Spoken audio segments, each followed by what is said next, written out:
तर हे खत शेतकरी शेतात कसे देऊन ठेवी आणि पावसाळ्यात हे खत न्यायसाठी शेतकऱ्यांच्या जवळ तेवढी उपाययोजना नाही किंवा ते नेऊ शकत नाही, कारण की शेत रस्ते नाही. जे यांनी आपल्याला त्रासदायक धोरण आखून दिलेले आहेत शेतकऱ्यांसाठी, अजून कसा जास्त त्रास होईल हे यांचे मनसुबे आहेत. कारण की आता शेतकरी 5 वाजतापासूनच्या विरोधात आज आमचा मोर्चा हा जिल्हाधिकारी कार्यालयावर आलेला आहे. कारण आज जर रोजी पाहिलं तर एकाही शेतकऱ्याजवळ खत नाही, सगळ्या भोपंजी लोकांजवळ खत आहे, ज्यांच्यासाठी मोठे मोठे टोपे.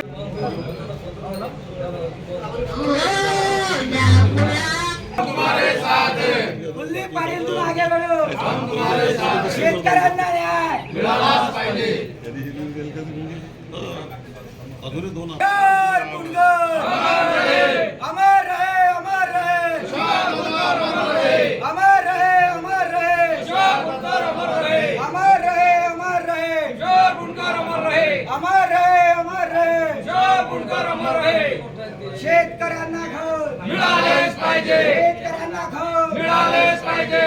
गर्व से कहो हम किसान हैं, ही देश की शान है. गर्व से कहो हम किसान हैं.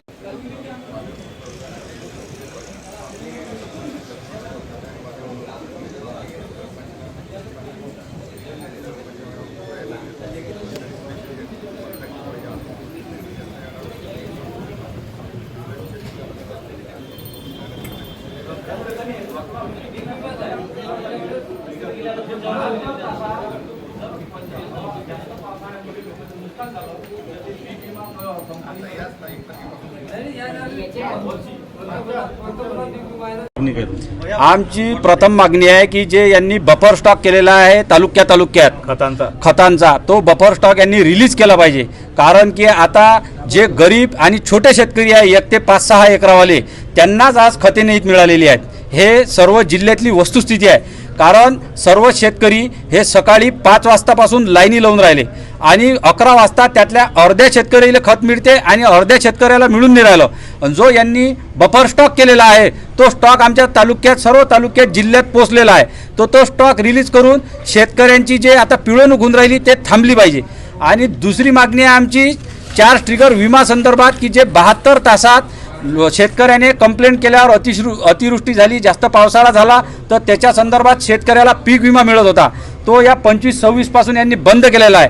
आणि तिसरी मागणी अशी आहे आमची की 1 तारखेला आपल्या इथं हवामानाचं वादळामुळे अति जास्त आणि पाण्यामुळे शेतकऱ्यांच्या पिकांचं, केळीचं, निंबूचं, सर्व फळबागांचं नुकसान झालेलं आहे.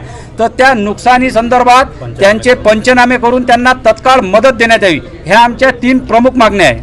स्टॉक कोण करत आहे? प्रशासन सोबत आहे का मग स्टॉक करणार आहे? प्रशासन सोबत आहे असं आपल्याला म्हणता येत नाही, पण आता तो जो यांनी स्टॉक केला कृषी विभागाने ते सोडणं तर कलेक्टर मॅडमच्या जिकडे आहे. बफर स्टॉक केलेला आहे. तुम्ही बच्चू कडूंचे कार्यकर्ते आहात, तुम्ही तुमच्या आंदोलनासाठी वेगळ्या आंदोलनासाठी ओळखले जातात. हो, जर स्टॉक त्यांनी जर रिलीज नाही केला तर मग गोदाम फोडणार. आम्ही जिल्हाधिकारी कार्यालयात आज इथून आम्ही अजून 10 दिवस वाटपू. 10 दिवसानंतर जर समजा यांनी तो स्टॉक रिलीज नाही केला तर आम्ही शेतकऱ्याला न्याय मिळवून देण्यासाठी कोणत्याही पद्धतीनं आंदोलन करून त्यांना खते मिळवून देऊ. कारण असं आम्ही 2008 मध्ये केलेलं आहे. 2008 मध्ये खताचे गोडाऊन आम्ही स्वतः कुलप फोडून शेतकऱ्याला वाटलेला आहे. ते त्या दुकानदाराला हजर करून की आता तुझ्या जितका माल आहे तो शेतकऱ्याला वाटून दे, काळा बाजार चालणार नाही.